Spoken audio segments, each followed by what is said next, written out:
some with point. 200 to go. Yes. It was so sick. Thanks. Yeah. Was that like part of the plan? Talk Was it like about an it. impulse? It's mostly impulsive. I would Yeah. say that my team and I like to laugh because I have goldfish brain, which is that I like will continue to do It the helps. same thing over and over again and then like forget if it works or doesn't work. I'll just like do it again. So often it is like very instinctive for me, and I've had bad habits in the past where I would go a little bit too soon, and I think that I've learned how to be a tiny bit more patient this year, and then also I'm just a little bit stronger, so even if I do push pretty hard from like 3 or 200 meters out, I have a little bit more strength to hold it. But yeah, it's definitely it's pretty much instinctive. It wasn't really the plan.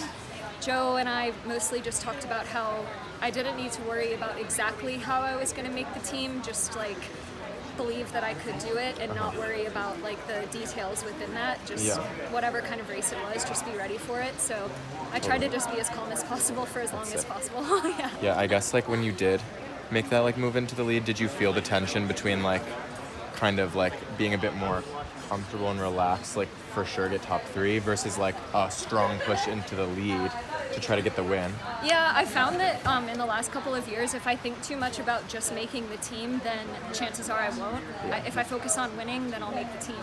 So I think that today was still thinking about winning, and within that I get second place, which is obviously a great place to be. But if I think about just like top three, then you can fall on either side of the coin. So I'd rather the coin be first place. So That's it. yeah.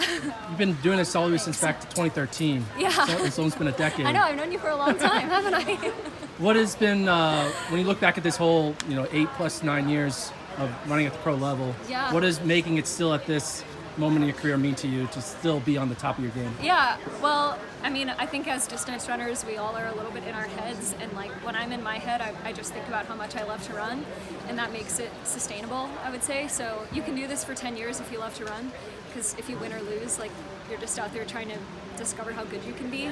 So that makes it not that hard to stick around. But yeah, I mean, there definitely were times where I wasn't in the mix, and I find that like, those times weren't easy, but I still would have been like running to some degree, so it's not like I'm doing anything that I, wouldn't be doing otherwise. So yeah, I mean, I'll run forever, so it's not really, might as well race. Cory, it's a cool thing, right? It's one thing to get there, it's another thing to stay there. Yeah, absolutely. So how special is it to back up last year with this?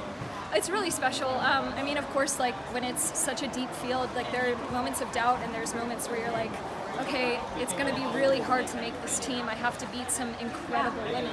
So, of course, I knew I had my work cut out for me today, but at the same time, I think coming off of Tokyo, like once you mix it up with the best in the world and then putting myself in position, racing in some pretty competitive races so far this year, traveling a lot and really like seeking out good competition at the Diamond Leagues, I feel like it prepared me really well for today, because that's how my last few races have been. Like, I went over to Rome and it was a pretty similarly run race. Ran 4:05 with a 60-second last lap, so I kind of had an idea of what I needed to do today. Yeah. Thank Congrats, you. Cory. Thank you.